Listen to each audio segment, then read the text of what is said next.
Hello दोस्तों, आज जो हम क्वेश्चन डिस्कस करेंगे वो है सीबीएसई सैंपल पेपर का सेक्शन सी का क्वेश्चन नंबर 26।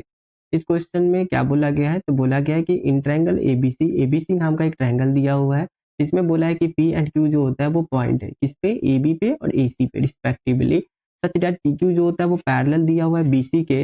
हमें प्रूव करना है कि जो मीडियन एडी जो होता है, यानी एडी मीडियन ऑलरेडी है जो कि ए पॉइंट से ड्रॉ हुआ है ऑन बीसी पे, बीसी पर जो होता है ए पॉइंट से ड्रॉ हुआ है, और वो जो होता है वो बाइसेक्ट करेगा पीक्यू को भी, यानी इस पोर्शन को बाइसेक्ट करेगा। ये हमें प्रूफ करके बताना। तो कैसे क्वेश्चन को सॉल्व करेंगे, तो देखते हैं। गिवन में क्या करना है, लिखेंगे।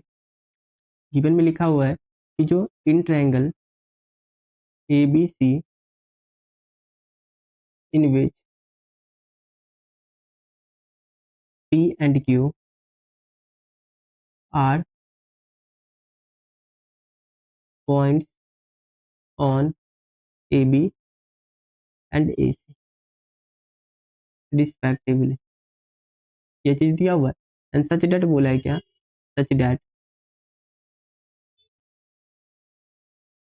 पी क्यू जो होता है वो पैरेलल दिया हुआ है बीसी के,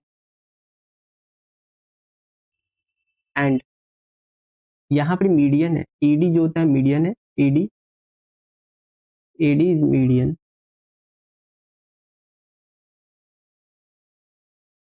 draw from A on B, यानी ए से ड्रॉ हुआ है किस पे, बीसी पे। तो यहाँ से क्या हो जाएगा, बीडी जो होता है किसके इक्वल हो जाएगा, डीसी के इक्वल हो जाएगा। ठीक, अब यहाँ से लिखेंगे टू प्रूफ, यानी प्रूफ क्या करना है, तो प्रूफ करना है टू प्रूफ। प्रूफ में लिखेंगे कि जो पी की पी आर जो होता है, पी आर जो होता है किसके इक्वल हो जाएगा, आर क्यू के इक्वल हो जाएगा। ये हमें प्रूफ करना है, तो अब प्रूफ करते हैं। तो अब प्रूफ में लिखेंगे क्या,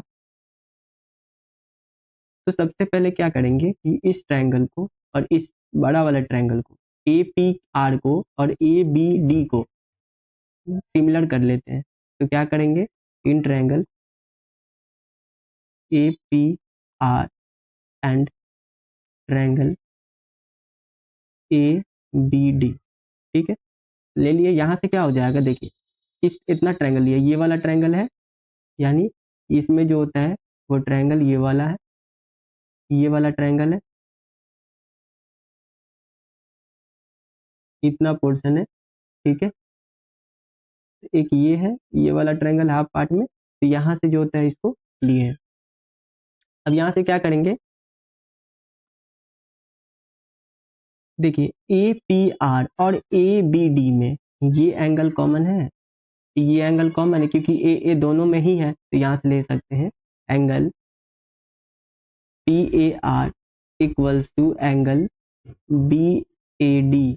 ये कौन सा एंगल है, तो कॉमन एंगल है, जो दोनों में एंगल कॉमन है। दूसरा चीज बोला है क्या कि ये जो पी क्यू जो होता है वो पैरेलल है बीसी के, तो ये एंगल इस एंगल के बराबर होगा। क्यों, क्योंकि ये क्रॉसपॉन्डिंग एंगल है, ये पैरेलल हो गया इसके। अगर पी क्यू जो होता है पैरेलल है बीडी के, तो पी आर भी जो होता है पैरेलल होगा बीडी के। तो इसका मतलब क्या हो जाएगा कि ए पी आर जो होता है ये वाला एंगल किसके इक्वल हो जाएगा, ये वाला एंगल के इक्वल हो जाएगा। तो यहाँ से लिखेंगे नेक्स्ट पेज में, तो यहाँ से क्या हो जाएगा, एंगल ये वाला एंगल इसके इक्वल हो जाएगा।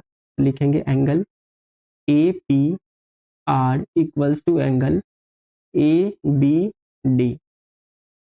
क्यों, क्योंकि सिंस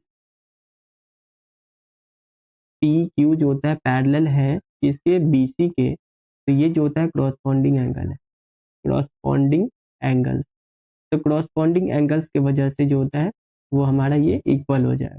अब यहाँ से क्या हो जाएगा, दो चीज मिल गया, तो ट्रायंगल क्या हो जाएगा, सिमिलर हो जाएगा। तो ट्रायंगल ए पी आर जो होता है वो सिमिलर हो जाएगा ट्रायंगल ए बी डी के। अब जब ट्रायंगल सिमिलर होगा तो then corresponding side are proportional. अब क्रॉसपॉन्डिंग साइड क्या हो जाएगा, तो प्रोपोर्शनल हो जाएगा। Corresponding sides are proportional. अब जब प्रोपोर्शनल हो जाएगा तो हम क्या लिख सकते हैं, पी आर को जो होता है पी आर अपॉन में B D, P R upon में बी डी इक्वल्स टू, ये इस साइड को कंसीडर कर रहे हैं, क्योंकि जब हम दूसरी बार जो ट्रायंगल लेंगे तो ये साइड कॉमन आ जाएगा तो हट जाएगा। तो यहाँ पर ए आर जो होता है अपॉन में आर डी के, ए आर जो होता है अपॉन में ए डी के इक्वल प्रोपोर्शनल हो जाएगा। ए आर जो होता है अपॉन में ए डी के जो होता है प्रोपोर्शनल हो गया। अब यहाँ पर क्या हो जाता है, ये हम इसको फर्स्ट पार्ट कंसीडर कर लेते हैं। सिमिलरली हम सेकेंड केस में इस ट्रायंगल को लेंगे, ए आर क्यू को और ए डी सी को, तो उसको भी सिमिलर कर लेते हैं। Now in triangle A R Q and triangle A D C को लिए हैं, अब इसको लेंगे तो वही चीज यहाँ पर क्या हो जाएगा, ये एंगल कॉमन है तो दोनों में ही लाई करेगा, तो लिखेंगे कि आर ए क्यू जो होता है वो इक्वल टू हो जाएगा एंगल डी ए सी के, जो कि कॉमन है, एंड एंगल जो होता है ए आर क्यू जो होता है वो इक्वल हो जाएगा एंगल ए डी सी के, ए डी सी के। क्यों? क्योंकि देखिए ये वाला पार्ट भी तो क्रॉसपॉन्डिंग ही होगा, ये वाला पार्ट भी क्रॉसपॉन्डिंग पार्ट ही होगा। क्यों? क्योंकि अगर मान लेते हैं कि ये अगर ट्रांसवर्सल है तो यहाँ पर ये और ये क्या हो जाएगा, क्रॉसपॉन्डिंग एंगल्स, तो यहाँ से क्या हो जाएगा कि दोनों ट्रायंगल जो होता है सिमिलर हो जाएगा। तो ट्रायंगल जो होता है ए आर क्यू जो होता है वो सिमिलर हो जाएगा ट्रायंगल ए डी सी के। अब जब ट्रायंगल सिमिलर हो गया तो अब यहाँ से क्या लिख सकते हैं, वही चीज, देन करस्पॉन्डिंग साइड्स आर क्या हो जाएगा, प्रोपोर्शनल हो जाएगा। अब जब प्रोपोर्शनल हो जाएगा तो लिखेंगे क्या कि ए आर जो होता है अपॉन में ए डी जो होता है वो किसके इक्वल हो जाएगा, ए क्यू अपॉन में ए सी के इक्वल हो जाएगा।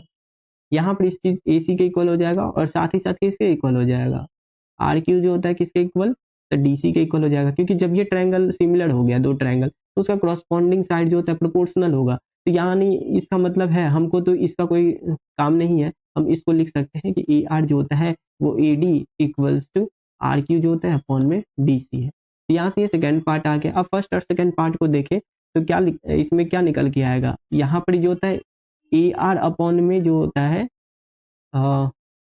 ए आर अपॉन में ए डी जो होता है दोनों में सेम है, दो इसमें भी है ए आर अपॉन में ए डी। तो यहाँ से क्या हो जाएगा कि जो पी आर जो होता है अपॉन में बी डी किसके इक्वल हो जाएगा, from first and second we get, from first and second से क्या हो जाएगा, यहाँ से क्योंकि ए आर अपॉन में ए डी जो होता है दोनों में है, तो यहाँ से हो जाएगा कि आर क्यू अपॉन में डी सी जो होता है वो किसके इक्वल हो जाएगा,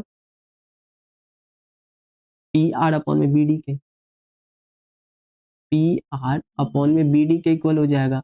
अब अगर ध्यान से देखिएगा तो यहाँ से जो बी डी होता है वो इक्वल है डी सी के, बी डी जो होता है इक्वल है डी सी के, तो इसका मतलब हो गया क्या कि जो आर क्यू जो होता है वो इक्वल होगा पी आर के। तो यही प्रूफ करना था, तो ये प्रूफ हो गया, तो यहाँ लिख सकते हैं हेंस प्रूव्ड। Thank you.